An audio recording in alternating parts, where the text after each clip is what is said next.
चार प्रकार के भोजन बेकार होता है। कौन से चार प्रकार के भोजन है जो हमें करना नहीं चाहिए, जो हमें खाना नहीं चाहिए? ये चार प्रकार के भोजन बेकार होता है।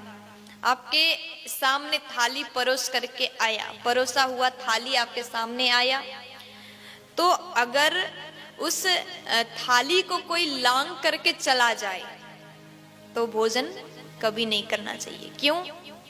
अगर कोई व्यक्ति आपके थाली को लांग करके चला जाता है तो वो भोजन नाली का कीचड़ समान हो जाता है, इसलिए वो भोजन कभी करनी नहीं चाहिए। उस भोजन को आप त्याग दीजिए, उस भोजन को नहीं खाना।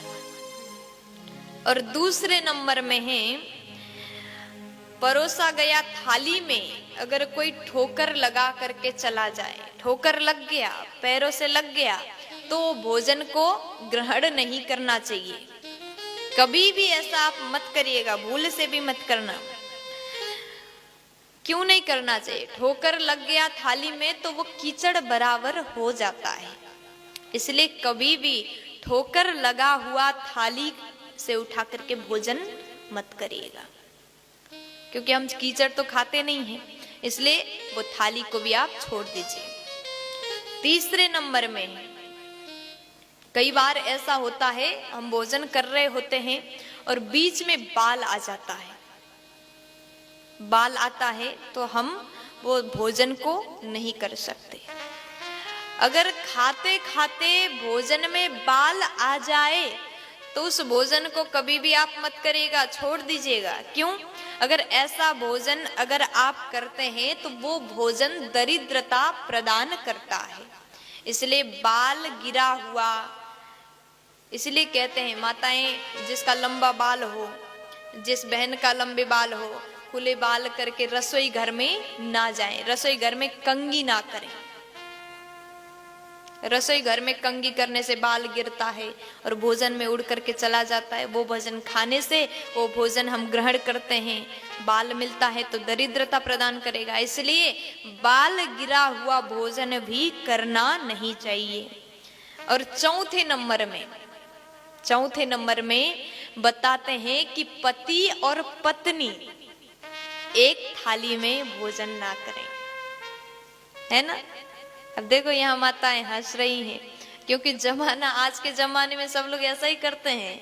पति और पत्नी, पहले घर के बड़े बुजुर्ग खा करके चले गए। ये बात अच्छी है कि आप पहले अपने सास ससुर को, आपके घर में जो भी आपसे बड़े हैं उनको खिला दिए, उनको अच्छे से भोजन परोस करके खिला दिया, वो चले गए, ये तो आप अच्छा कर रहे हैं। लेकिन उनके जाने के बाद पति और पत्नी एक ही थाली में बैठ करके भोजन करते हैं। आज के नए जमाने के लोग सोचते हैं कि हम बड़ा अच्छा कर रहे हैं।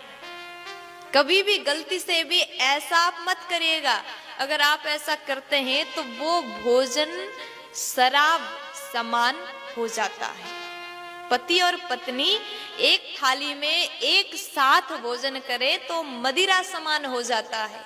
और आप कहो मदिरा तो आप खाते, ग्रहण नहीं करते, पीते नहीं हैं, तो एक थाली में भोजन करना बंद कर दीजिए।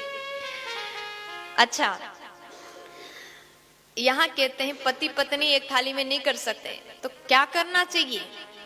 कुछ माताएं, ये ऐसा भी मैंने देखा है, पुराने माताएं, दादियां अपने पतिदेव के थाली में भोजन करते हैं। क्या ये गलत है? आपके मन में यही सवाल आ रहा होगा कि पतिदेव खाते हैं तो उसी थाली में हम खाते हैं, क्या ये भी गलत है? ये भी हमें छोड़ देना चाहिए?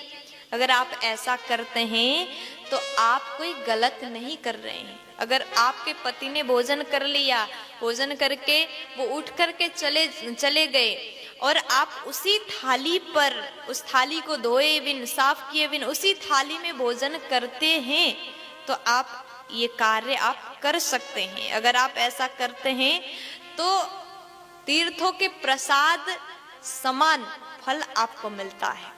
इसलिए पति के थाली में पत्नी को खाना चाहिए। अब मैं ये नहीं कहूंगी आप खाओ ही, आप, मैंने कह दिया तो आप उसी थाली में खाओ, ये ऐसा मैं नहीं कहूंगी। जो आपका मन करे, अगर आप करती हैं तो कर लो, आपका मन नहीं है तो आप दूसरे थाली में खा सकते हैं भोजन।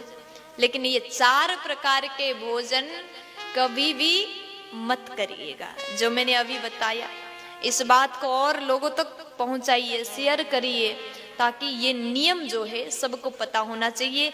हर व्यक्ति को ये ज्ञान होना चाहिए, ये 4 प्रकार के भोजन सर्वदा निषेध। प्यार से बोलो राधे राधे।